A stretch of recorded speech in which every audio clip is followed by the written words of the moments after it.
ایمان کے تقاضے پورے کرنا، وہ چاہتا ہے کہ میں بھی اللہ کے ہاں مومن شمار کیا جاؤں۔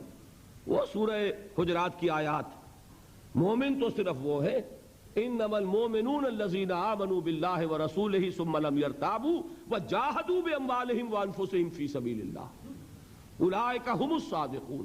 مومن تو صرف وہ ہے جو ایمان لائے اللہ پر اور اس کے رسول پر، پھر شک میں نہیں پڑے اور انہوں نے جہاد کیا اور کھپائے اس میں اپنی جانیں بھی اور اپنے مال بھی۔ سچے صرف یہ ہیں۔ تو جی تو ان کا بھی چاہتا ہے کہ مومنین صادقین کی فہرست میں ہمارا بھی نام ہو، لیکن جب آئی آزمائش، جب آیا مطالبہ، آؤ نکلو اب اللہ کے راہ میں، جان ہتھیلی پر رکھو، موقع آ گیا ہے، آؤ بھائی چلو نکلو اللہ کی راہ میں، یا ایسا وقت کٹھن آ گیا ہے اللہ کے دین کو پیسے کی ضرورت ہے، نکالو پیسے۔ اب وہ جان بھی عزیز، مال بھی عزیز، اب وہ گو مگو کی حالت میں گرفتار ہو گئے۔ اس لفظ کو یاد رکھ لیجئے، گو مگو، تربص، چلوں نہ چلوں، جاؤں نہ جاؤں، بڑھوں نہ بڑھوں۔ یہ جو تذبذب ہے، یہ لفظ منافقین کے، یہ لفظ سورہ نساء میں آیا ہے، مذبذبین بین ذالک لا الہ ہؤلاء ولا الہ ہؤلاء۔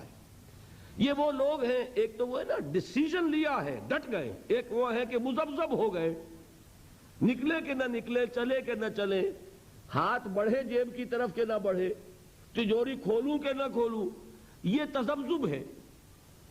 اس میں اگر کبھی ایسا ہو گیا کہ دین کے مطالبے میں آدمی پیچھے رہ گیا، بزدلی دکھائی، پیٹھ دکھا دی، گھر میں دولت رکھی ہے اور اللہ کی راہ میں صرف نہیں کی، اب کیا ہوگا؟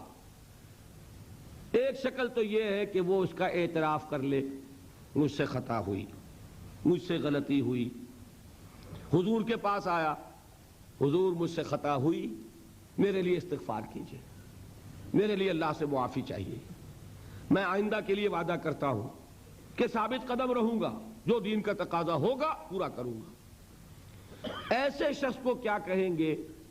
ضعیف الایمان، ایمان کمزور ہو گیا تھا اس کا، اس وقت ایمان کمزور پڑ گیا تھا جو نہیں نکل سکا، اس وقت قوت ارادی مزمحل ہو گئی تھی، اس وقت دنیا دین پر غالب آ گئی تھی، اس وقت نفس جو ہے ایمان کے اوپر حاوی ہو گیا تھا، تبھی تو ہوا نا۔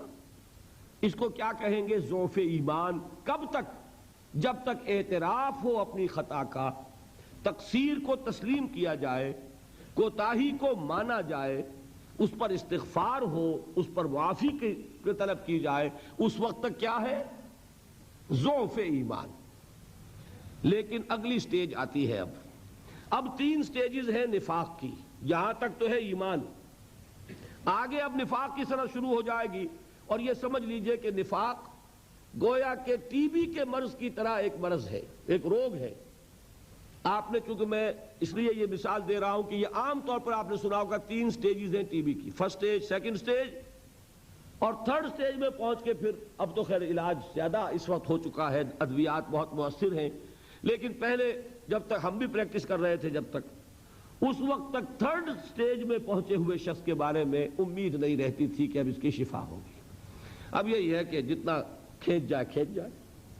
تو اسی طریقے سے نوٹ کیجئے گا 3 سٹیجز آئیں گی اس مرض کی، وہ میں ابھی بیان کر رہا ہوں۔ پہلی سٹیج کیا ہے کہ کئی مرتبہ اعتراف کرنے کے بعد آدمی کا نفس آمادہ کرتا ہے کہ میاں کیوں ہر دفعہ اپنے آپ کو ذلیل کرواتے ہو لوگوں کے سامنے، جھوٹ بول دو، جی یہ عذر تھا، یہ مجبوری تھی، یہ کمزوری تھی، کمزوری نہیں، یہ میرے لیے رکاوٹ تھی، خدا کی قسم میں تو آنا نہیں، ابھی اس کو بھی چھوڑیے، یہ سیکنڈ سٹیج میں آئے گا، میں تو آنا چاہتا تھا، میں نے پوری تیاری کر لی تھی، پوری آمادگی تھی، کیا کروں عین وقت پر بیوی بیمار پڑ گئی، فلاں یہ ہو گیا، یہ مصیبت آ گئی، اس کی وجہ سے میں نہیں آ سکا۔